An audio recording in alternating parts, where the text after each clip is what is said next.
오늘은 그 부처님 초창기에 요즘에 이야기하는 요즘에 스님들이 말을 쓰는 거예요. 원시불교 이런 식으로 이야기하는 게 참 넌센스예요. 그런 말은 맞지 않고요. 그냥 그때는 자기의 그 수련을 더 중시했었고 또 그렇게 되어야만 또 보살행도 있었기 때문에 할 수 있었기 때문에 그 당시 그 보살행에서는 필수적인 게 신통이었어요. 신통을 놔둘 수 없고 그게 되지 않으면 보살행이 어려워요. 그래서 그러한 영역에 들 수 있을 때까지 수련해 나가는 그 사제와 또 팔정도 이런 것들이 더 중요시 되었고 현대 불교 우리나라 불교 같은 경우는 그래요. 그 대승불교 개념이 있기 때문에 그 수행법으로 팔정도나 아니면 저 초기에 그 자기 수련의 그 중요시하는 영역보다는 그 대중들과 함께하는 영역이 더 커요. 그러니까 요즘 그 이야기하는 우리나라 불교 같은 경우는 그게 좀 틀려요. 티벳이나 아니면 이런 데서도 아직도 그 소승불교 쪽이 더 그 수련 쪽에 치우쳐 있고 그쪽을 더 중시하는 영역이 더 많고요. 우리나라는 조금 다릅니다. 우리나라는 육바라밀을 이야기하는데 육바라밀을 실천하는 그 대승불교 형태를 띠고 있어요. 그래서 그 예전에 그 도선사 갔을 때 그 청담 스님이 우측에 이렇게 써놓은 그 글귀가 있어요. 중생을 다 구하기 전에는 성불하지 않으리 이런 이야기들이 있어요. 또 그런 얘기를 많이 해놓고 갔고 본인이 성불할 능력이 있었는지 없었는지 몰라요. 제가 이런 얘기하면 또 사람들이 말들이 많겠지만 어쨌든 그냥 그러한 그 대중적 그 보살행을 더 중요시했는데 묘한 것은 본인이 그 영역에 들지 않으면 아무리 해도 제 개인적 견해에서는 그냥 인과예요, 인과. 그냥 선연을 짓든 뭐를 짓든 그냥 인연에 의한 과일 뿐이에요. 그러니까 제 견해에서는 반드시 소승적인 소승이 작다는 얘기는 아닙니다. 자기 자신의 영역에서도 깨달음과 그 육신통이라고 하는 영역도 신통도 다 갖춰져야 된다고 저는 생각해요. 그리고 그것을 통해서 그 보살행도 다 이루어질 수 있는 거고 그런 그 부분을 조금 잘못 이해하는 분들이 있어요. 그게 신통이라고 하는 영역을 삿된 것처럼 이야기하는데 넌센스예요. 그건 정말 경을 제대로 안 보신 분들이에요. 반드시 수련을 통하고 그 경에 가면 오신통이라고 하는 영역이 있어요. 육신통이라고 하는 영역 보기 전에 그 신통에 의해서 신통이 일어날 때는요. 그분 그 육신에 대해서 아까 이야기하는 그 무상계 법성계 이런 그 비추는 힘이 그런 걸 다 관해서 그걸 넘어서 있기 때문에 저절로 신통이 일어나고요. 그 신통이 그 일어나는 경계에서는 그 반야라고 하는 우리 그 지혜라고 하는 영역도 그 실제로는 그 어떤 경험에 얻어지는 그 통찰지 또 초월지 이런 거 다 포함해서 그 반야지라고 하는 영역이 다 열려버린 상태에서 그 열려야만 또 그런 그 보살행을 할 수가 있어요. 그리고 그 보살행을 하고 그런 경지에 이제 보통 팔지보살이라고 하는데 그런 경계에 들면은 그 다음에 일어나는 게 그 선정에 의해서도 아니면 어떤 영역 자체도 그 부처가 될 수 있고 부처의 그 어떤 영역에 들어 있다라고 하는 그런 그 인가를 받죠. 너도 반드시 미래에는 이렇게 부처가 돼야 하는 그런 경지에 또 그러한 그 인가를 받을 수 있는 수준에 그 올라가 있는 그런 것이 돼요. 근데 현대에서 오다 보면 조금 말이 먼저 앞서는 경우가 있어요. 본인이 그 경지에 들지 않고 그냥 무조건 예전에 사람들 말해놓은 거 가지고 본인이 그 경지인 것처럼 막 말을 그렇게 장황하게 하고 하면서 실제로 행이 안 나와요. 제가 회향이라고 자꾸 이야기하는데 회향은 요즘 스님들이 좋아하는 대승불교의 개념이 있어요. 그러나 그것이 뭔가를 가지고 있을 때 그 법력이 있을 때 해양이 되는 거죠. 그렇지 않으면 공부해야 돼요. 뭘 가지고 할 거예요. 물론 지금 이야기하는 현대의 그 이야기하는 그 앞에 그 한 세 개, 육바람일에서 앞에 세 개는 대중적인 의미의 그 실천행위고요. 뒤에 세 개는 본인 개인적인 그 이제 예전에 그 발정도나 이런 소승불교에 있는 영역에 반을 넣고 반을 대외적인 거를 반을 행을 그렇게 같이 넣은 거예요. 그렇게 해서 육바라밀을 행을 하면서 나가는 그 대승불교 형제. 뭐 그걸 더 몇 개 더해서 뭐 십바라밀도 있는데 그게 뭔 의미가 있어요? 뭐 10개든 20개든 뭐 1000개든 나눠지면 계속 거기서 인연이 이한 그 저기가 나눠질 뿐인데 그래도 설명을 안 하면은 사람들이 모른다 하고 또 그게 뭔지 몰라 저게 다른 거야 라고 인식할 수 있기 때문에 좀 피곤하지만 또 뭐 말이 어떤 이야기들을 겪을 수 있을지 모르지만 그래도 설을 해주고 가는 거예요. 우리나라의 불교는 그 대승적 형식을 띠면서 그 육바람이라는 것을 이야기를 해요. 거기에서 그 보통 보시를 1번이 보시예요. 그 보시에는 뭐 재물로 조건 없이 이렇게 뭐 나눠주고 하는 그리고 그거에 대해서 이래 그게 제시라 하고요. 또 법을 전달해 주는 거를 법시라 하고요. 또 무예시라고 하는 것이 있어요. 그거는 스스로 계를 지키고 또 다른 사람을 침해하지 않고 그 행을 꾸준히 이어갈 때 다른 이들이 그걸 보고서 이거 참 대단하다 이렇게 귀감이 되는 어떤 형태가 있어요. 그리고 그걸 통해서 사람들이 먼저 가는 사람을 보니까 두려워하지 않고 이런 것을 같이 따라가주는 어떤 그런 것이 일어나요. 그것이 이제 무예시예요. 그 제시 보시에는 제시와 법시와 무예시 말 좋아하는 사람들 잘 만들어내 하여간 어쨌든 그래요. 그런 것이 존재하고요. 또 지계라고 하는 거 있어요. 계율을 가지고 선을 실천하고 중생을 이타라고 하는 거죠. 그런 행위를 하면서 그 다음이 세 번째가 인욕이에요.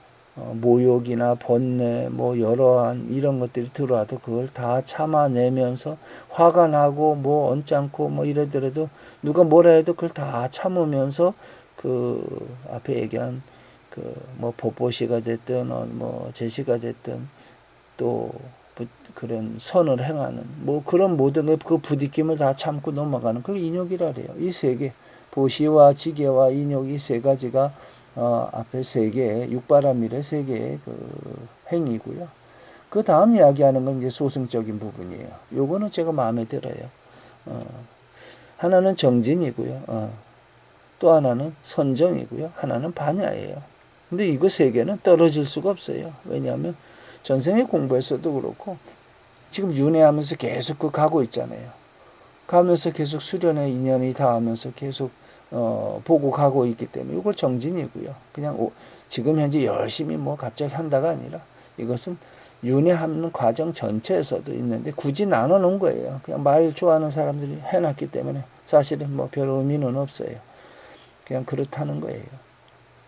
그 다음에 선정이에요. 이거는 제가 항상 위파사나하고 그 이야기하는 그 사마타죠.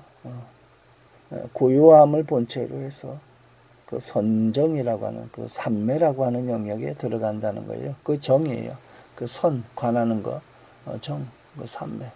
삼매 일상생활에 항상 그렇게 그거를 추구하고 수련을 하고 이렇게 나아가면서 멈추지 말라는 얘기예요. 그 정진과 선정이 그 육바라밀의 네 번째, 다섯 번째가 그거예요. 그걸 통해서 반야라는 게 나와요. 반야. 이제 지혜를 얻는다는 건데 사람들이 뭐 조금 뭘 알면 그거 그냥 반야의 어떤 지혜인 거지. 그거 참 넌센스예요. 그냥 지식을 가지고 분별하는 거하고 틀려서 그거를 이리저리 다 활용해서 쓸 수 있고 나눌 수 있는데 거기에는 통찰에 의한 통찰지, 초월지, 그 다음에 오지하고 오는 인연을 뭐 다 관해서 알 수 있는 오는 것과 오지 않은 것과 일어난 것까지 모든 걸 볼 수 있는 그 반야지를 하는데 제가 그런 얘기를 하는데 그냥 우리나라에 저기서 뭐 말하기 좋은 사람들이 나눠놨어요. 그냥 뭐 문자바냐 뭐 무슨 말 같지 않은 소리 하는데 뭐 문자를 통해서 부처님 경을 논하면서 뭐 설을 한다 뭐 이런 뭘 논해요. 논하기는 그 경지에 들어가면 다 보이는 건데 뭘 문자 반야라는 게 어디 있어? 문자라는 반야? 아이 진짜 마음에 안 들어. 하여튼 그런 쓸데없는 그 반야면 끝날 일인데 그것도 문자 반야가 있고 무슨 관조는 맞아요. 비춰 보면은 그냥 들은 거 그것도 뭐 관조 반야가 있고 뭐 실상 반야라서 뭐 관조해서 보면 실상이 다 드러나는데 그걸 또 실상 반야로 나눠놨어요. 넌센스예요 이거는. 그냥 반야라고 하는 그 안에 다 포함된 거예요. 뭐 문자가 어디 있고 관조가 어디 있고 실상이 어디 있어요. 하여간 말 좋아하는 놈들은 몇 개를 쪼개놓고 그게 뭐 대단한 뭐를 법을 만들어 놓은 것처럼 떠들어대는데 의미 없어요. 그냥 반야는 그냥 반야예요. 반야는 뭐 본질로 들어가면 그냥 공을 이야기한 거예요. 공. 진공. 그 진공을 본체를 보면은 그게 현실이에요. 현실. 실상. 실상의 본체는 진공이잖아요. 그걸 다 알면 오간의 인연의 그 고리 이런 걸 다 알아버려요. 그래서 반야지예요. 그래서 그 반야지로 들어갈 때 그 초월지라고 하는 영역이 있어요. 그게 초월지도 반야지예요.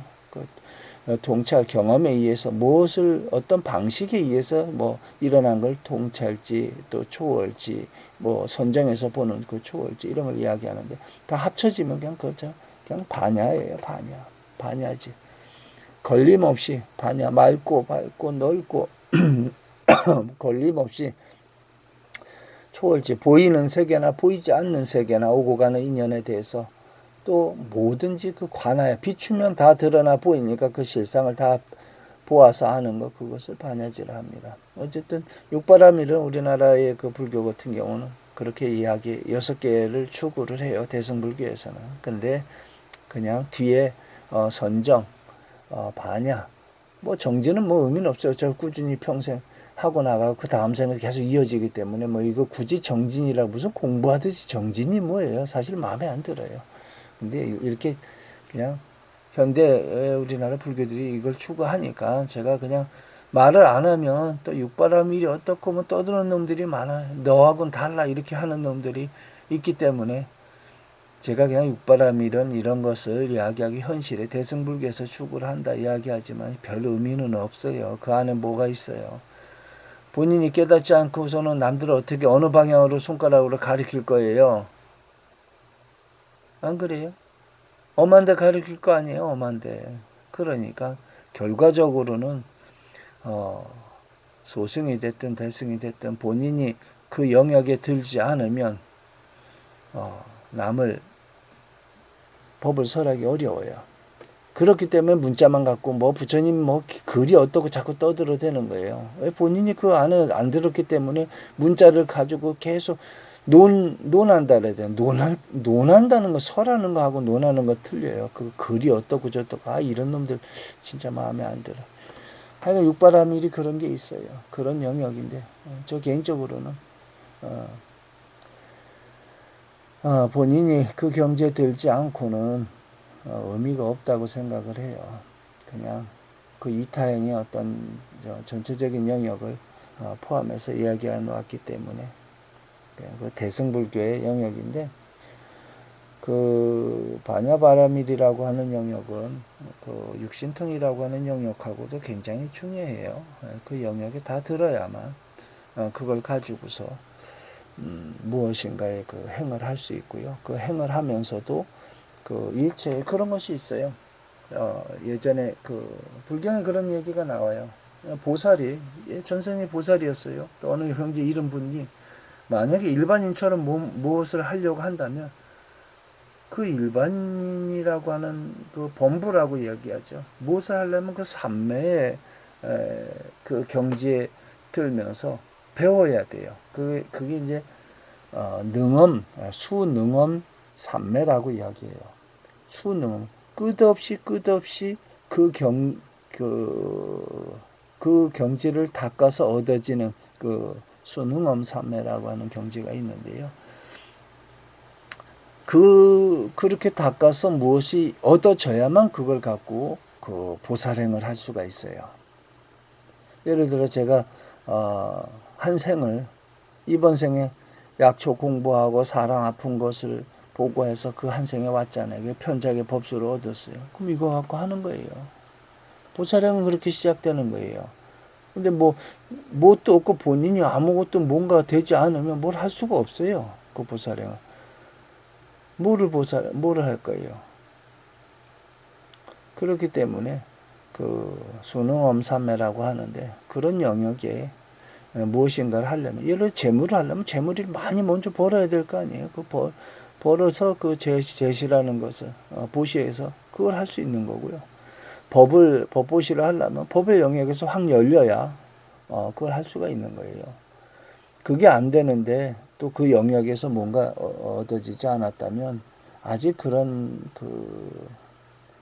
하긴 어려워요. 그런 대승적으로 나가기 어려워요. 그러면 소승적에서 정진하고 계속 닦아나가고 계속 삼매에 들고 선정에 계속 들어서 그 삼매에 들면서 지혜라는 그 초월지든 뭐 반야지든 그런 게 열려야만 그 다음에 그걸 할 수 있는데, 우리나라는 대승적이 먼저 가니까 보살의 어떤 실천을 먼저 놔요. 그러면서 보시, 지계, 인욕, 정진, 선정, 반야 이렇게 하니까 결과적으로 대중들과 같이 살아가면서 닦아 나간다 이런 것을 포함을 했는데, 닦지 않고서 그냥 대중들 속에 더 포함되어 있는 그 스님의 옷만 입었지, 나는 농사 지면서 나는 농부요, 난 농부 스님이에요, 이런 나는 넌센스예요. 스님이 왜 농부요? 안 되니까. 아직 얻지 못했으니까. 그 경지에 들지 못했기 때문에 그냥 자기가 할 수 있는 영역에서 그렇게 하는 거예요. 그건 농부 맞아요. 농부가 80%가 농부군, 10% 20% 경을 할 때는 스님이래요. 대중들은 그냥 저 스님 그냥 참 농부 스님 이렇게 생각하시면 돼요. 농부 맞아요. 그걸 하면 그런 거고요. 그림을 그리면 화가 스님이고요. 그렇잖아요. 무엇을 하든 그 영역에서 그렇게 한 가지 무엇인가에 집중해서 하고 있는 그게 이제 수능엄삼매예요. 그것을 통해서 뭔가 그 사람이 체득되어지면 그것을 나누면 대중들과 같이 나눠서 뭔가를 하면 그게 보살행의 시작이에요. 그래서 보살의 지위에서 보살은 깨달음의 경지에 들었던 분이 뭔가 대중들에게 하려면 범부의 영역에서 뭔가를 해야 돼요. 범부라고 해서 아래가 아니고요. 뭔가 일반인들이 하나가 예를 들어 농부 스님이 농사를 져서 수확물을 나누는 것과 같은 거죠. 예. 그런 것처럼 뭔가 집중을 해줘야 돼. 그게 수능엄삼매예요, 그게. 예, 저 같은 경우는 약이라고 하는 영역에 약사 에레브를 지금 한 십수년 제가 모시고 있는 게 약사 에레브이에요. 그러다 보니까 그 인연이 들어오고 또 그쪽에 한 생을 30몇 년 그쪽에 약의 영역에 들어있고 그 인연이 계속 들어오고 하니까 저는 이번 생엔 또 그렇게 가야 되는 거. 그런 거 갑자기 제가 다른 뭐를 할 수 있는 건 아니고 수능엄삼매를 통해서 얻어진 어떤 결과를 가지고 이타행을 하면서 대중들과 같이 그걸 나누고 그렇게 나아가면 그게 보살행이에요. 그런 가운데 스스로 평상시에도 계속 소승적 입장에서는 정진하고 또 선정에 들고 그러면서 자꾸 닦아 나가야 되는 부분이 있는. 그래서 아란에서도 닦는 게 있다라고 얘기를 해주는 거예요. 이것도 오늘 말을 많이 했는데 육바람이라고 하는 대승불교에 대해서 설명을 좀 했어요. 제가 이야기하는 하는 것을 듣는 분들이 우리나라 스님들이 이야기하는 거 너무 다른 영역을 많이 이야기하다 보니까 좀 헷갈릴 수 있기 때문에 오늘은 대승불교의 그런 육바라밀의 영역을 설명하면서 그건 개인적 견해예요. 옛날에 소승 개인적 수련과 이런 영역을 더 중시하던 그거 아라 아니고요. 보살에서 보살심을 일으켰을 때 그 보살이 무언가 대중과 같이 공유하려면 다시 수능엄삼매라는 영역이 들어서 닦아야 돼요. 그래서 거기에 대해서 얻어진 결과를 가지고 또 이타영을 할 수 있는 거예요. 어쨌든 오늘은 그 육바라밀에 대해서 말씀 올렸고요. 모든 인연들이 좀 건강하고 좀 마음의 평화와 또 행복과 이런 영역에 좀 들어있으면 좋겠어요. 오늘은 육바라밀에 대해서 말씀 올렸습니다. 이렇게 말하는 저는 태공입니다.